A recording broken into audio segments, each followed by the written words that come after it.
കേശവൻ നായരും സാറാമ്മയും ബഷീറിന്റെ ഏത് കൃതിയിലെ കഥാപാത്രങ്ങളാണ്? പ്രേമലേഖനം. വിശ്വവിഖ്യാതമായ മൂക്ക് എന്ന കൃതി പ്രസിദ്ധീകരിച്ച വർഷം ഏത്? 1954. ബഷീർ രചിച്ച ഏക ബാലസാഹിത്യ കൃതി ഏത്? സർപ്പയജ്ഞം. സകല ജീവികൾക്കും ഭൂമിയിൽ ഒരേ അവകാശമാണുള്ളത് എന്ന ആശയം ഉയർത്തിപ്പിടിക്കുന്ന ബഷീർ കൃതി ഏത്? ഭൂമിയുടെ അവകാശികൾ. എട്ടുകാലി മമ്മൂഞ്ഞും മണ്ടൽ മൂത്താപ്പയും കഥാപാത്രങ്ങളാകുന്ന ബഷീർ കൃതി ഏത്? ആനവാരിയും പൊൻകുരിശും. കുഞ്ഞുവാത്തുമ്മയും നിസാർ അഹമ്മദും എന്ന കഥാപാത്രങ്ങൾ ബഷീറിന്റെ ഏത് കൃതിയിലാണുള്ളത്? എൻ്റെ ഉപ്പുപ്പാക്കൊരു ആന ഉണ്ടായിരുന്നു. നാരായണി എന്ന കഥാപാത്രം ബഷീറിന്റെ ഏത് കൃതിയിലാണുള്ളത്? മതിലുകൾ. ചോദ്യോത്തരങ്ങളായി പ്രസിദ്ധീകരിച്ച ബഷീർ കൃതി ഏത്? നേരും നുണയും. ഓർമ്മയുടെ അറകൾ എന്ന ബഷീറിന്റെ ആത്മകഥ പ്രസിദ്ധീകരിച്ച വർഷം? 1973.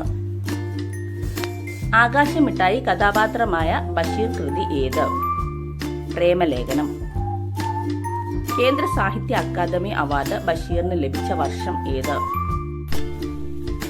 1970.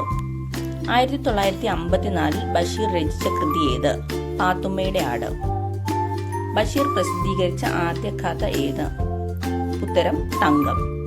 ഞാനും നീയും എന്ന യാഥാർത്ഥ്യത്തിൽ നിന്ന് അവസാനം നീ മാത്രമായി അവശേഷിക്കുവാൻ പോവുകയാണ്, നീ മാത്രം.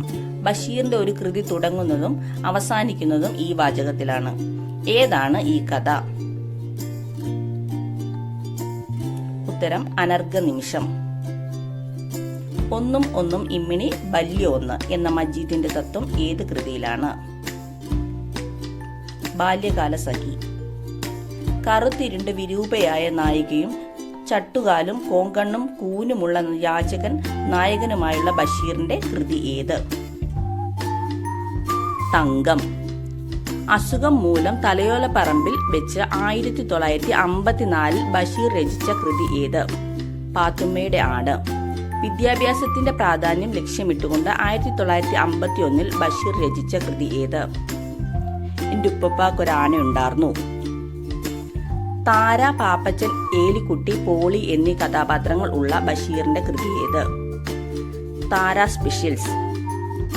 1945 രചിച്ച വിശപ്പ് എന്ന അടിസ്ഥാന പ്രശ്നവുമായി ബന്ധപ്പെട്ട കൃതി ഏത്?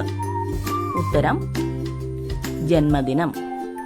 ജയിലിൽ കിടക്കുന്ന സമയത്ത് 1944 നിരോധിക്കപ്പെട്ട ബഷീർ കൃതി ഏത്?